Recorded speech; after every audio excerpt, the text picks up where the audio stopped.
How is it going then, everybody? I hope you're all doing very well. Welcome to another video here on our channel. I'm the FIFA analyst. Today I'm going to be giving you my best defending tips on post patch. If you do enjoy the video, please do let me know by dropping a like. You can also subscribe to the channel. We do upload every single day at 5 p.m. and also if you have missed our previous defending videos, I will put a link to them up above. You are more than welcome to go and take a look at them to get some even more value. We're going to go ahead and jump straight into it, analyze some gameplay and just show you what we did right and what we did wrong. You can just see here with Zambrotta, the way we are going to put the pressure on the opponent. You can literally see that the pass that he's more than likely going to be playing is into that striker. All we need to do is put Zambrotta in between him and the player and then switch over to our right centre back. What we need to be looking at is thinking 1 or 2 steps ahead of the opponent.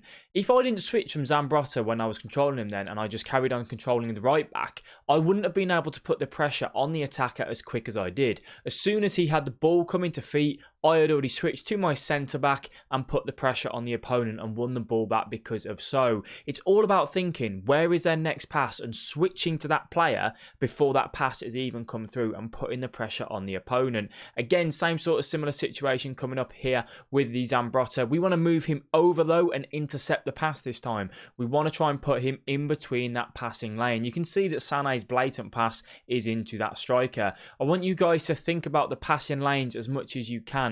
A passing lane is anywhere where you've got the ball holder and you've got their next pass on. If you can put your defender in between the passer and the person that's going to receive the ball and block that passing lane, you will win the ball back so much more. It's an absolutely fantastic way to make sure you're putting the pressure on the opponent, making it difficult for them to have a simple pass, and more than likely a lot of average players will give you the ball back from it. All about being proactive and trying to get it. Coming up to here, you can just see that we have got our Zambrotta and our defensive line looking where we need it to be. Zambrotta's space that he needs to cover is in that right back position. It's over on the wing. I do not need to bring him out of that position. If I want to put pressure on the guy that's about to receive the ball, my centre defensive mid I should switch to, and he should come over and put the pressure on the ball holder. Instead, Zambrotta gets very interested in the ball, move him out of position. That wing then comes absolutely free for the winger to come into. That is dangerous defending there. You need to be thinking about real life football. Where should your players be defending? What is their position of the pitch? If it's a right back, he's responsible for that wing down on the bottom side. If it's, the left centre back, he's responsible for the left centre back position. You don't need to move them into centre mid to try and cover as a right back. It's just not where they're meant to be. Moving on to our main man de Ligt now, you can just see he is coming up against the striker. If this guy is going to turn backwards, his 2 passes are right there in the middle. We can see them quite clearly. What I'm going to do here is I'm going to right stick switch. So I'm going to flick it down so I can move to my left centre back. I'm then going to move him into the passing lane to try and intercept that pass if he plays it. I did highlight that little bit in red there though, because that is very it might work, it might not work. If he didn't play that pass and he took an extra touch, he might have then had that striker running in behind and he could have played a through ball and then bang, he's in. I am quite an aggressive defender myself. You need to find what works for you. There's a time and a place to be aggressive. If you are 2-1 down, you can be aggressive, right? In your 80th minute, you need to win the ball back. If you're 2-1 up, relax. That sort of passage of play there, where I did that with Ferdinand, might have been a little bit too risky. Moving on to another little mistake that I made down here with my left back. Adama Traore, you just see it above my head. He's trying to get in behind there. It's coming into like a 50-50 head-on collision, let's say. This is what a lot of players do. They go onto the head-on collision and they try and win the ball back. Again, Mendy's just responsible for keeping an eye on that wing and covering that space. He doesn't need to do anything else. I go and dive in, Adama Traore's away, he can go and get down the wing and get the ball into the box. It's something that I need you guys to make sure that you're having your defender stay in those exact positions. When it's a head-on collision, you don't need to go and try and force to win the ball back. A lot of the times when it comes to defending, if I am honest with you, it's waiting for the opponent to make the mistake. Let them play the bad pass. Let them make an extra touch where you can then clearly get the ball. Let them try a skill move where you know the drag back is going to execute one way and you go in and get the tackle. It's all about seeing the opponent and letting them basically mess it up themselves. And when I look at some of the best defenders in the world, some of these pro players, they're not a lot of them aren't that aggressive. As I said, for me, I'm quite an aggressive defender just because it is FUT Champions. But for you guys, if you want to try and improve, you want to try and get the better record, when I was focusing on improving, I made sure that I was very passive. I only pressed the tackle button if I was 95% sure that I was going to win that ball. I do not drag players out of position. I do not panic tackle. Well, I do drag players out of position, but I try not to as much nowadays. But really, really, you have got to try and keep that defensive line exactly where you need it to be and have it where you want. Just think about it, real life football, as I said. That is one of the key things for me. I'm just going to have a look at my notes now, so I've kind of forgot where we were. One of the other things that I wanted to touch on as well is that you don't want to be so far off the opponent, but you don't want to be touch tight, right? So you don't want to be dropping off and inviting pressure on, but you don't want to be like tugging their shirt and getting in the personal space. Another situation here, you can just see pass comes into the striker. It's a great opportunity for him to look for a 1-2, try and get the Werner in behind. You've got to see that. Don't get so aggressive with your centre backs. What a lot of you guys try and do here is you try and win the ball back through the player. You're not going to tackle a player from behind and win the ball. Watch that 1-2. Drop your centre-back back and make sure you track that run. So as I was saying, yeah, you don't want to get too touch tight that you can smell their armpits, but you don't want to be too far away that, you know, you can't really see them if you were the defender. That makes sense. My analogies are absolutely fantastic, aren't they? I just love them. Absolutely love them.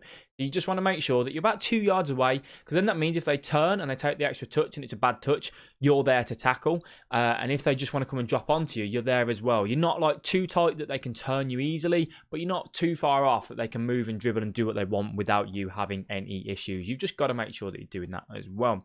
Little situation here. This is where the opponent messes up. You can just see I've got a little pass coming on into the center of the goal, which is the absolute key area on FIFA. Marcelo's got a bit of space. He should be switching to the player highlighted in yellow here. He isn't going to do that. He's going to stick. He waits and waits and waits and then switches to him, which by that point, it was absolutely too late. Bish, bash, bosh, Marcelo finds the back of the net. Another one here. A lot of you guys, I don't know why we do it, to be honest. We try and think he's going to play the pass into this like centre, the striker or the man over.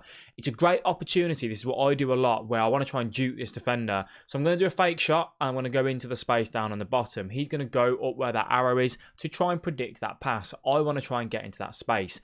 If you ever see space, guys, exploit it. Go for it. That's where you've got to go for. Just keep an eye on for yourself. You don't need, like that with him there, was him trying to be proactive and predict where I'm going. When you try and predict, that's when mistakes can get made. Moving over to custom tactics now, which obviously is something that I have a lot of coaching students that come over to me and they show me their custom tactics and they're running like 7 depth, 7 width. And I'm like, what are you doing? Like, we don't need that, guys. Depth as a whole, for me, 3 or 4 is what you kind of want to be running. You don't want your team too deep that it invites pressure, but you don't want them too high that runs in behind are the easiest things to pull off for your opponent. And then when it comes to width as well, overload ball side isn't as strong at the minute. So I find running 4 width kind of emulates overload ball side to a degree because your team is a little bit more compact and there's not as many spaces through the middle. You haven't got it so narrow that the wings are exploited all the times, but it's kind of the perfect little balance. So if you are running 2 width in defense and 6+ width in defense, change that. You want to be anywhere from 3 to 5 in my opinion. And then depth as well. Get rid of this drop back stuff. We don't want 1 depth. We don't want drop back. 3 or 4 depth is more than fine. It does the job brilliantly. And it's not as infuriating to play against. Moving over to the player instructions as well. You guys know I love balanced fullbacks. For you guys, if you are struggling with defending, stay back while attacking probably would be better on your right back and left back. Make sure you are getting your fullbacks involved though when you are looking at going forward as a little attacking tip for you. You've got to try and get them forward. When it comes to your centre backs, if you are finding that one of them is getting a little bit too aggressive and caught out of position, maybe like Rio Ferdinand, for example, you can move them onto conservative interceptions to try and help with that. When it comes to your CDMs, most people are going to be running cut passing lanes, stay back while attacking, and cover centre. You can also have one of these unbalanced. So if you feel like you've got your defending under control, then you can go forward a little bit with them. You can have one of them unbalanced. It's personally what I do. It does leave you a little bit weaker at the back, but it is also very, very rewarding going forward.